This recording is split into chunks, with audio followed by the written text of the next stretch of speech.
தமது அகத்தில் சில வேளை வினா ஒன்று எழும். இந்த சிருஷ்டியில் உள்ள எதனை நாம் அடைவது அசாத்தியம் என. இவ்வினாவானது சில வேளைகளில் எனது சிந்தனையிலும் எழும்.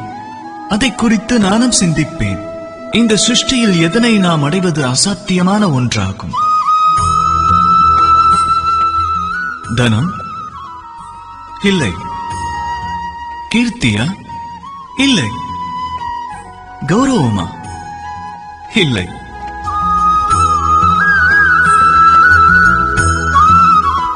காதலா இல்லை.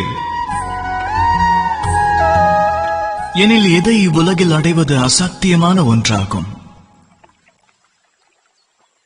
சிந்தனை செய்யுங்கள். விடையானது நாமே நிகழ்த்தும் தவறுகளாகும், நம்மிடம் உள்ள குறைபாடுகளாகும். அது எவருக்கும் எட்டுவதில்லை. அது தெளிவாக புரிந்த பின்னரும் எவரும் அதை ஏற்றுக்கொள்ள சித்தமாக இருப்பதில்லை.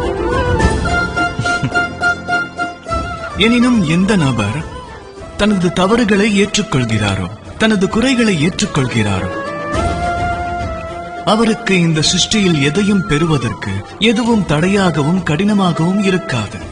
ஆகையால் ஆத்ம நம்பிக்கை என்பது அவசியமாகும். ஆக தம்மால் தவறு ஏதும் நேராதிருக்க முயற்சிக்க வேண்டும். ஆனாலும் கட்டுப்பாட்டை இழந்து சில வேளைகளில் ஏதேனும் தவறை நிகழ்த்திவிட்டாலும் அதை ஏற்றுக்கொள்ளுங்கள். திருத்திக் கொள்ள முயற்சி செய்தால் அனைவரின் வாழ்க்கையும் பேரானந்தம் கொண்ட வாழ்வாகிவிடும்.